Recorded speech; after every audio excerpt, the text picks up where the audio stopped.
devastation. We're surrounded with it right here. And who would have guessed, here in Los Angeles, here in the Palisades of everywhere, is devastation on a massive level. We're going to go unlock some of the stories of the people that were affected, the businesses, the healing from this. I'm so glad you tuned in. Let's go explore what happened here in the City of Angels and everything that's next. Come on.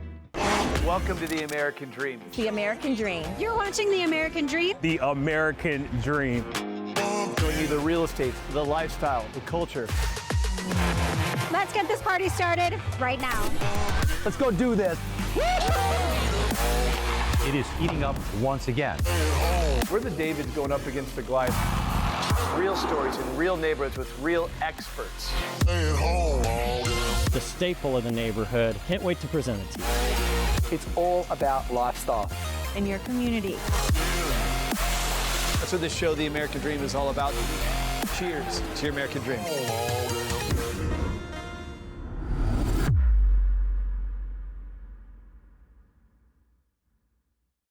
Our very own Marissa Tuer was able to get us connected with Joe, one of the LA leaders of real estate, specifically here in the Palisades. And not only is he a leader, but his own house, his family's home burnt down. And he's going to share with us the story of what's happening in community. We've been driving around, Marissa and I, looking at all of this. It's something to see.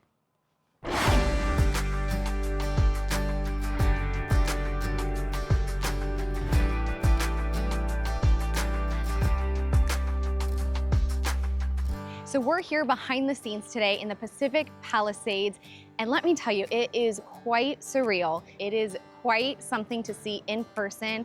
Honestly feels like we're on the set of a movie, but this is real life, real families that were affected, a real community. And so today we're chatting with one of the homeowners that was personally affected by the fires, that lost their family's home in the fires.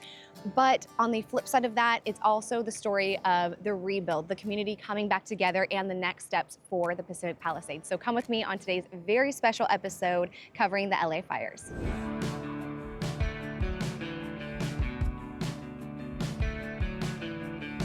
We're really chatting about how many people not only are here, but impacted by the tragedy that has kind of unfolded in LA. And who would think it would happen here? I mean, we're literally right on the ocean on Pacific Coast Highway. To the left, volleyball courts, the ocean, the waves, the LA's dream. And LA's dream caught on fire.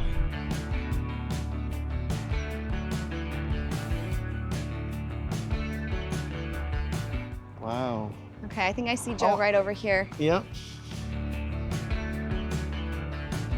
Hey, Joe. Nice to see you. Great to see you. Yeah. Nice to see you. Thanks for being here today. Of course.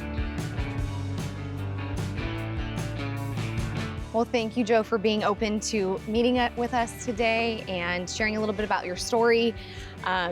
First and foremost, I'm just so terribly sorry to hear what your family has gone through. So thank you for being willing to share your story with us. Of course. Yeah, it was a terrible tragedy, but we did all make it out, and you know, we're thankful for what we do have, and that's each other. Absolutely. This was my house right here. Oh, wow. Yeah. So they've already cleared it out as well. They did, yeah. So they've cleared out the house. This is our driveway and our patio area, but everything else has been cleared out except for our white picket fence. Yes, that Isn't is. that something to see, Joe? Yes. That survived, huh? You know, yeah. And some roses. Some roses, yeah, as well. It's just that hint of hope that we've been kind of talking about. Exactly. It gave us hope to say that, you know, this was a very special community, a special home for us. And that's a glimmer of hope that we're going to get that lifestyle back again. Yeah, and you absolutely will. And Joe, please, you've been in this community, representing the community. You're a community leader. What does it feel like to see this right now? You know, I mean, it's really devastating because it's not just my home that burned, but to see the whole community go down the way that it did, that's a lot to take in. And I feel bad for my neighbors and my community. We're a very tight community, but we're only tighter now. You know, it's Polley strong, and we're helping each other get through this. together. Walk us through that day that the fires broke out, what that looked like for you in real time, kind of just the logistics of, evacuation. Oh wait, this is more serious than we realized. And what did that really look like in real time? Yeah, so the fire started, I saw it start, I could see it from my office, and I thought that they would put it out. And so I didn't take it very seriously, and it got bigger, but I still thought that it was going to be under control. And it wasn't until I started driving back to the Palisades when I realized that I was being blocked to get to my house. My kids were in the house, our 2 dogs were in the house, and my wife was in the house, and they said they couldn't see anything because it was so much smoke. And at that point I said, grab what you can, get the kids, get the dogs, and get out of there. And so that's what happened, and we ended up meeting up on the road about a mile down. We didn't think that that was the last time we were gonna see our house. Of course. We thought that we would be coming back. We thought that we'd be out for 2 days and we'd be back. And this is the house that we were raising our kids in. And we had to decide, where do we go? Of course, we came to realize that really terrible news and that our whole neighborhood was gone. And that community and that feeling that we had, changed. Now, what also happened is we came together, and you see neighbors helping neighbors in ways in which we were a tight community before, but we're even tighter now, actually, since the fire. Absolutely, I can only imagine. A lot of these people have not been through this before. Yeah. Certainly the vast majority. Hopefully never again. And the vast majority haven't rebuilt homes before. And so this is all new, and everyone's learning together. And I'm glad that I can provide some level of expertise to help people through this. I love that you're a leader of your community, Joe. I love what you do for LA. It all matters. Everybody's affected. And as a leader, you're a beacon of where to go next. Thank you. I appreciate that. Thank you. Thank you, Joe. Thank you for your time. Thank you. Thank you.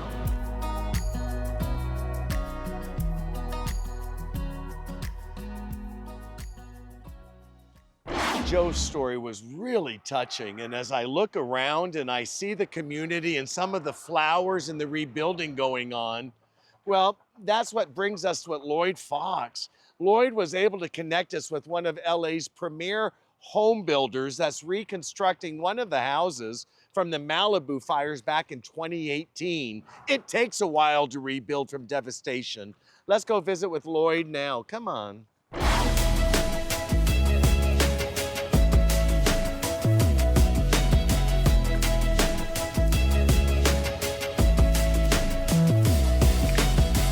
Scott, so we're fortunate today to see one of those properties that here 7 years out of that fire, seeing the rebuild process that so many people are gonna have to go through.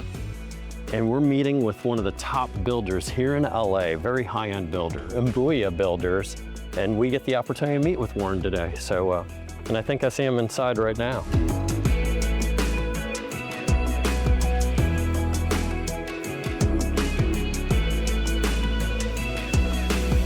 So Warren, unfortunately, we go through a lot of this in the area. Yeah. And this isn't unique, but it's a tough process. It's a long process. How long, I mean, we're talking 7 years to get to this point. What did you have to do to even begin to go vertical? The footings, the old foundation was still in place. They had done preliminary cleanup. So we had to remove all of that and then do recompaction of the soil so that we had a stable base to be able to then go into. The process itself, going through the city, coastal commission, then you got geological surveys, you got civil. There's so many different aspects and so many different players that get involved in it. So it does take a little bit of time, but there is always, an end game in sight. And once you hire the right people to expedite process, it makes it a lot easier.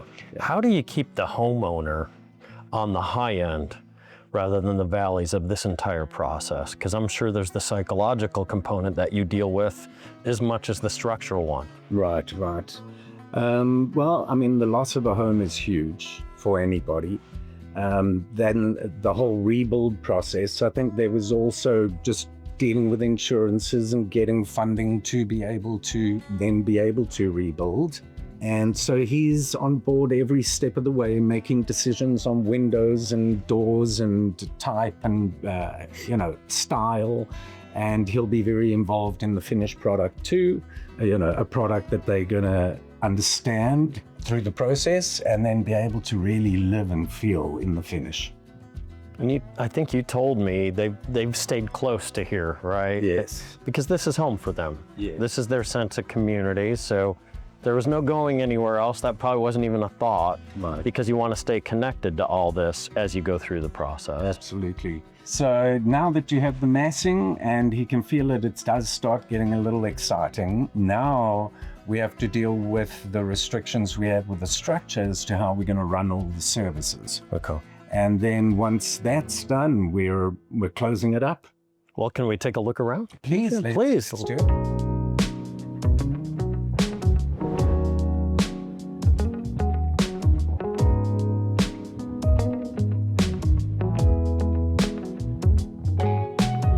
So the view, as you can see, is absolutely stunning. Pacific Ocean at its finest, from Broad Beach through Zuma all the way to Point Doom.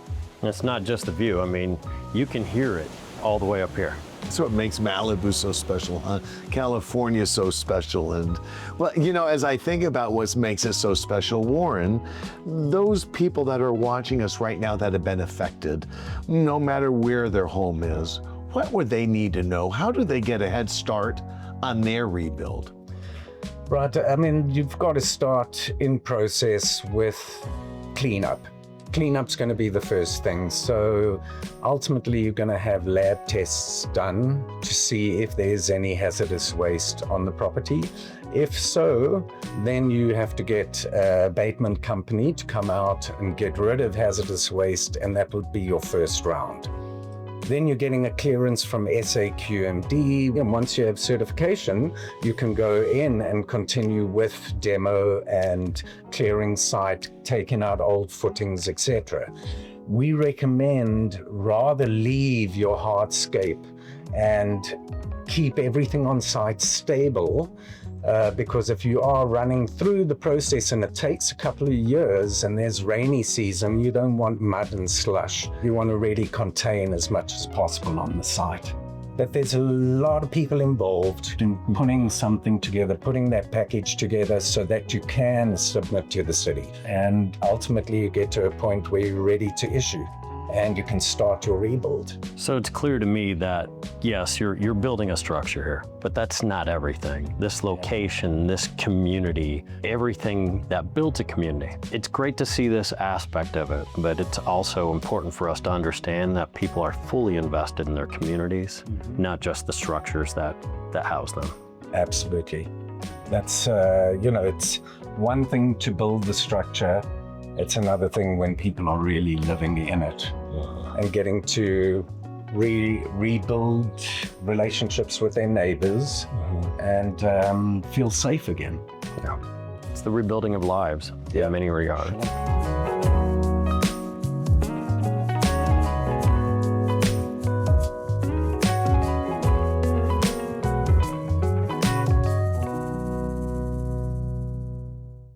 Warren's sure going to be busy with a lot of rebuilding going around these communities. But not just our homeowners affected, businesses were affected. Matt was able to get us connected with Peter Lamden to be able to see what happened for him and his business just opened shortly before the fires, and how is he keeping his doors open and still serving this community.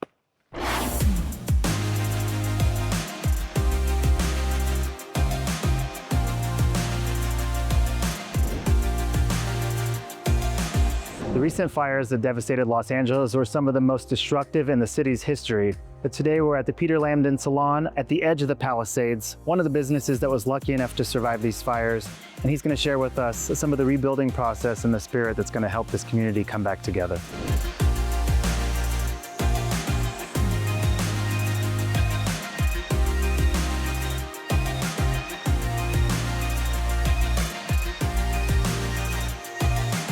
Well, Pete, thank you so much for having us here today in this amazing, beautiful salon. Of course. Thank you guys for coming all the way Really out. beautiful. Definitely some of the best views. Well, what I love is that you were born and raised here in the Palisades, and then you moved into the city. You worked at one of the premier hair salons in Beverly Hills before working your way back home, right, and opening up this salon here. Yeah, it was, I was born and raised here in the Palisades. I never moved far from it. I was always on the west side of LA, and it was really special when I was able to get the opportunity to kind of take that business I built and bring it what felt like back home for me. Yeah. We were able to open up just under 2 years ago, and it was kind of this like awkward amount of time where we were open for just long enough to really see the potential of the business, the area, the clientele, and like get that rolling, to be abruptly stopped when those fires came through about 1.5 years after we opened.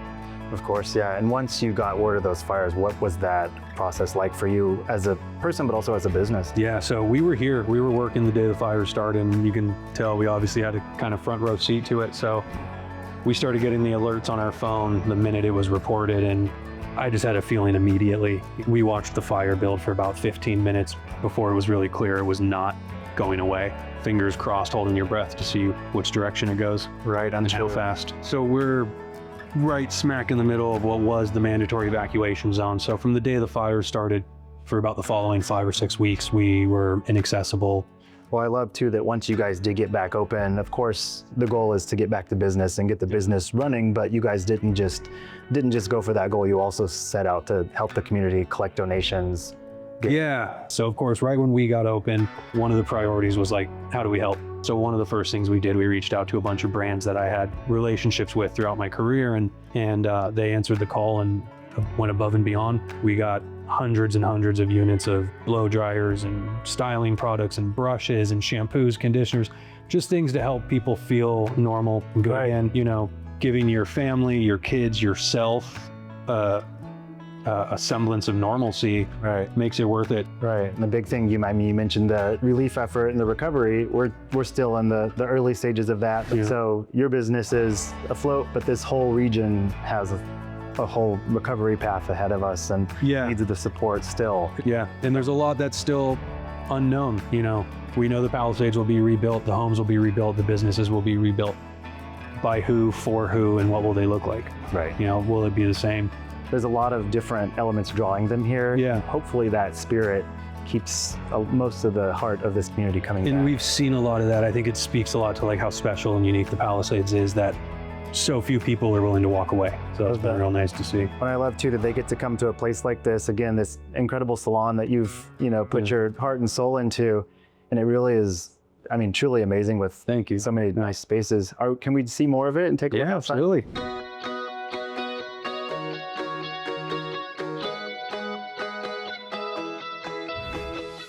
So Pete, how did you know to come back? Well, to discover all of this was still here.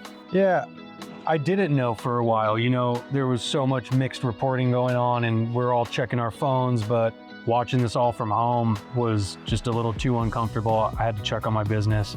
I had to check on my mom's house. I had to kind of see it for myself. So I was here the next day, the day after the fire started.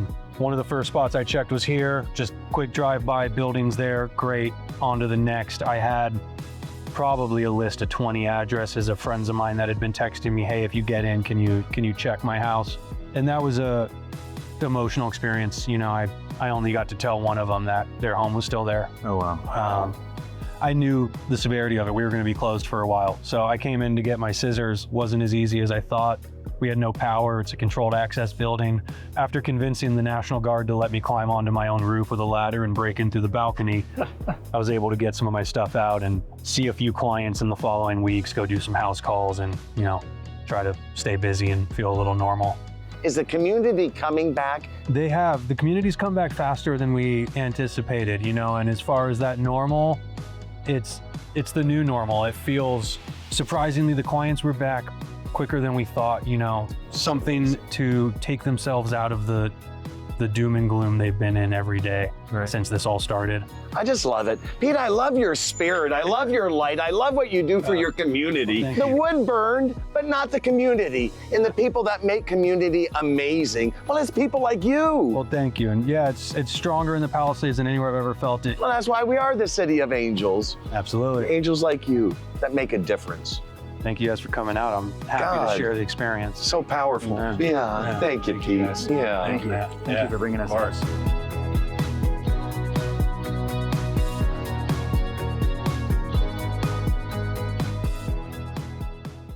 Isn't that amazing that Peter's able to keep his doors open, and in a community full of incredible pain and loss, Peter keeps the door open for beauty, an opportunity to feel beautiful at his salon. Well, as I walk by here, I see a cage. The cage lets me think about the animals and what happened to the animals during these great fires. Well, Tara is going to help us to explore that. Tara's connected us with Brent at Cal Fire, who is one of the heroes. You probably heard about Brent and the little doggy Oreo that he helped to save. Let's go visit with Tara now, and let's visit with Brent and learn about a little more about the pets and what happened with them.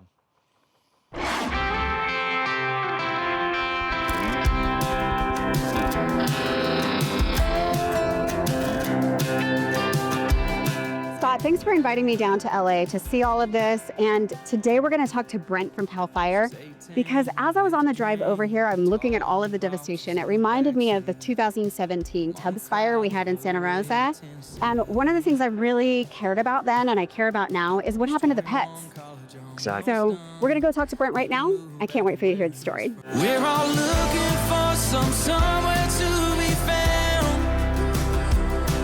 Steady place. Brent, thank you so much for joining us today. We, of course, know about the big LA fire, and here in Pacific Palisades in particular. And I heard this crazy story about Casey and Tika and Oreo. So I'm really interested to hear your perspective on what happened that night. I know that you came to help, so tell us what happened. Yeah, this was during the first day of the fire.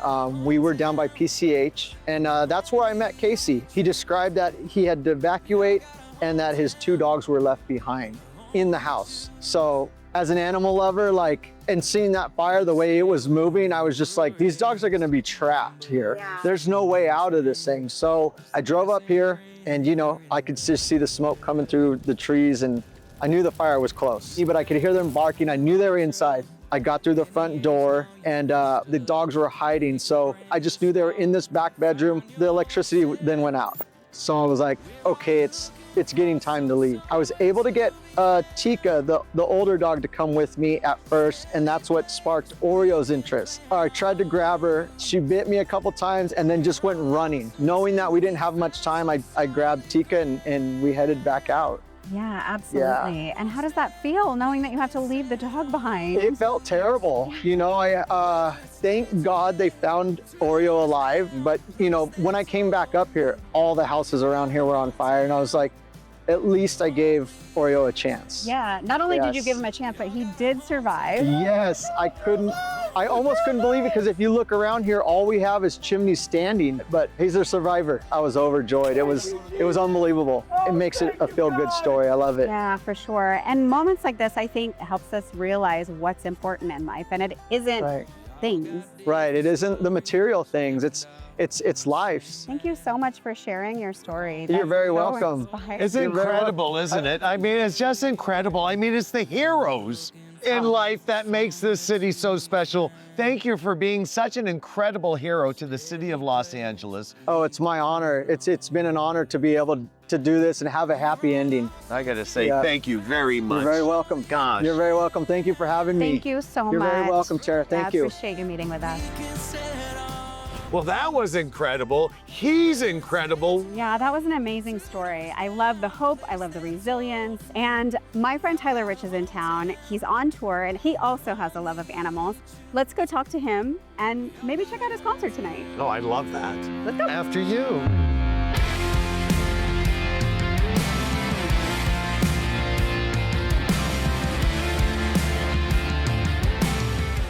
Tyler, thank you you so much for joining us today. Thank you for having me. It's How awesome does you it guys are feel here. to be back in your home state with new music, a new tour? You got a lot going on. Yeah, it's the best. I spent all of last year putting together the Hello California album, and to get to spend the first 2 weeks of the Hello California tour on the West Coast is super special. And just seeing all these fans just singing all these words so far, this album has just been freaking insane. It's only been out for 3 weeks. And Yeah, I've been obsessed with it all 3 weeks. I know all the songs by heart already. It's amazing. I can't stop listening. We had it on repeat. Thank you very yeah, much. It was great. And I know that you and Sabina live part-time in Nashville and part-time in LA. So how did it feel when you saw the fires?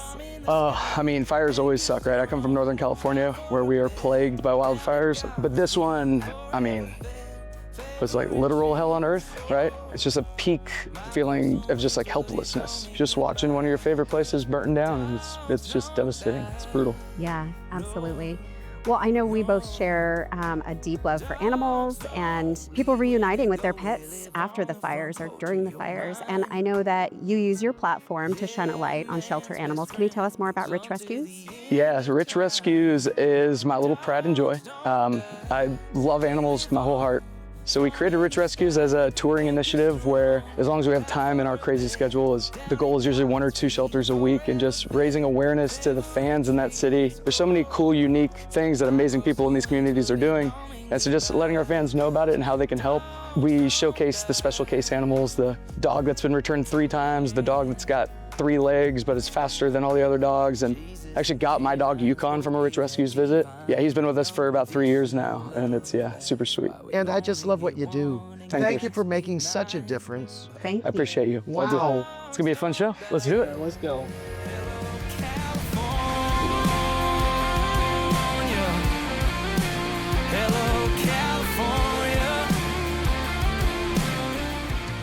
No matter what the fires take from us, they can't take away our compassion. And thanks to people like Brent and Tyler, the reunions keep happening, the hope keeps growing, and the music, well, that plays on.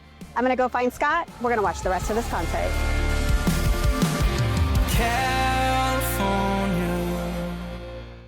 This has been an incredible episode. We started with Marissa, we explored with Matt, we explored with Lloyd, all about the redevelopment of community, about businesses. Tara brought us to one of the heroes of the fire itself with Brent. And look at that concert we just got to become a part of. This, in fact, is the City of Angels. This is where angels come together, and it really matters where you live. And I'm so glad that you live here in the city, making our city amazing. Until next time, I'm Scott Griffin, your host. Bye.